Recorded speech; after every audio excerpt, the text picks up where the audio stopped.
जय हिंद। तो बच्चों, पिछले वीडियोज में हमने बहुत सारी चीज़ों के बारे में पढ़ा था और आज पढ़ने वाले हैं पदार्थ के अन्य दो अवस्थाओं के बारे में, टू अदर स्टेट्स के बारे में, जिसका नाम है plasma state of matter and Bose Einstein condensate state of matter. अब ये दोनों क्या है, इसमें क्या होता है, सॉलिड लिक्विड गैस के बारे में तो आप जानते हैं, लेकिन इसमें क्या होता है ये अभी हम लोग डिस्कस करेंगे और उसके बाद ये चैप्टर समाप्त हो जाएगा। तो चलिए शुरू करते हैं। प्लाज्मा स्टेट ऑफ मैटर को फोर्थ स्टेट ऑफ मैटर के नाम से जाना जाता है, यानी प्लाज्मा स्टेट ऑफ मैटर जो है पदार्थ का चौथी अवस्था या चतुर्थ अवस्था के नाम से इसको जाना जाता है। ये आयनाइज्ड गैस के रूप में होता है, आयनीकृत गैस के रूप में रहता है। आयनीकृत कब कहते हैं किसी चीज को, जैसे कोई भी परमाणु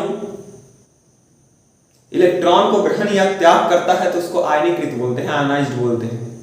तो ये जो आयनाइज्ड गैस के रूप में रहता है, प्लाज्मा स्टेट ऑफ मैटर जो होता है वो आयनाइज्ड गैस के रूप में रहेगा।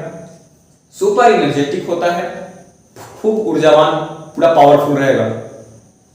सुपर एक्साइटेड, उत्तेजना से भरा हुआ। उसके बाद है it is used in the production of fluorescent tube and neon sign bulbs. देखिए ये जो है नियोन साइन बल्ब्स और फ्लोरोसेंट ट्यूब आदि के प्रदीप्तिमान ट्यूब आदि बनाने में क्या किया जाता है, यूज किया जाता है। यानी जो चमकीला पदार्थों का जो प्रोडक्शन होता है, फैक्ट्री और निर्माण होता है, उसमें प्लाज्मा स्टेट ऑफ मैटर का यूज किया जाता है। सूर्य और तारे चमकते हैं तो वो प्लाज्मा के कारण ही चमकते हैं, क्योंकि बहुत ज्यादा हाई टेम्परेचर हो जाता है तो प्लाज्मा का उत्पत्ति होता है और प्लाज्मा के कारण ही सूर्य और तारे सब चमकते हैं। तो ये था हमारा प्लाज्मा स्टेट ऑफ मैटर, इसके बारे में हम लोग समझ गए। अब आते हैं बोस-आइंस्टाइन कंडेंसेट स्टेट ऑफ मैटर। इस अवस्था को प्राप्त करने के लिए 1920 ईस्वी में सत्येंद्र नाथ बोस भारतीय वैज्ञानिक जो थे वो क्या किए कि अपने सांख्यिकी प्रयोगों के आधार पर एक अनुमान लगाए कि हाँ ऐसा हो सकता है। फिर विश्वविख्यात प्रसिद्ध उस टाइम के वैज्ञानिक थे अल्बर्ट आइंस्टाइन, वो भी अपने प्रयोगों के आधार पर पता लगाया तो अनुमान उनको भी लगा कि हाँ ऐसा हो सकता है। अंततः अमेरिका के 3 वैज्ञानिक मिलकर के इस अवस्था को खोज लिया, जिसका नाम बोस-आइंस्टाइन अवस्था इसलिए पड़ा, बोस-आइंस्टाइन कंडेंसेट अवस्था इसलिए पड़ा क्योंकि शुरुआत इन लोगों ने ही की थी, इसीलिए इनके नाम पे, इनके सम्मान में इस अवस्था का नाम बोस-आइंस्टाइन कंडेंसेट अवस्था रखा गया, कंडेंसेट स्टेट ऑफ मैटर रखा गया। अब इसको प्राप्त कैसे करते हैं, तो कह रहा है to get this state of matter scientist cooled the gas of lowest density, यानी इस अवस्था को प्राप्त करने के लिए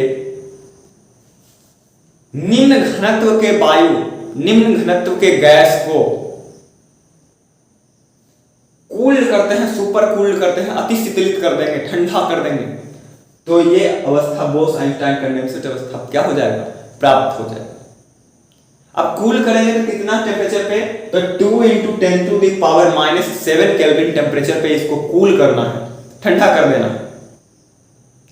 यानी 2/,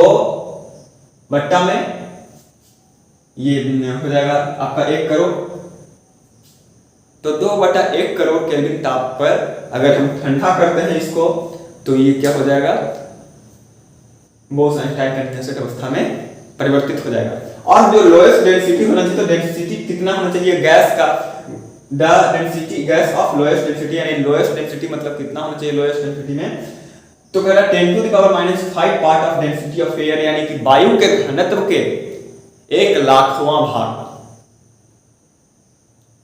1,00,000 पार्ट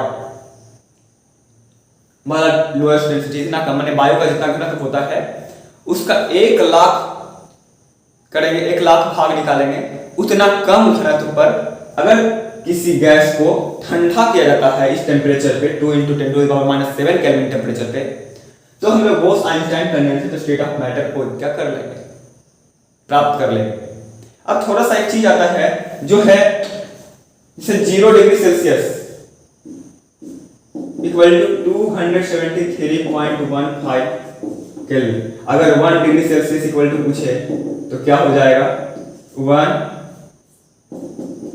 प्लस 273.15 केल्विन। यानी अगर डिग्री सेल्सियस से केल्विन में बदलना है तो 273.15 क्या कर देते हैं, ऐड कर देते हैं।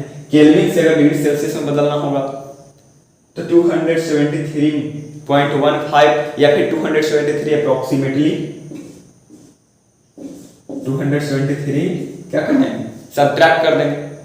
अब आगे यहाँ पे जो है 1 ऐड कर दिया तो 274.15 केल्विन। इस तरह से अगर मान लीजिए 673 यानी 673 kelvin equal two degree Celsius, क्या करना है 673 माइनस 273 केल्विन सब्ट्रैक्ट हो जाएगा तो 400 डिग्री सेल्सियस। ये आपका क्या हो गया, आंसर हो गया। तो इस तरह से ये चैप्टर हमारा फिनिश हो गया और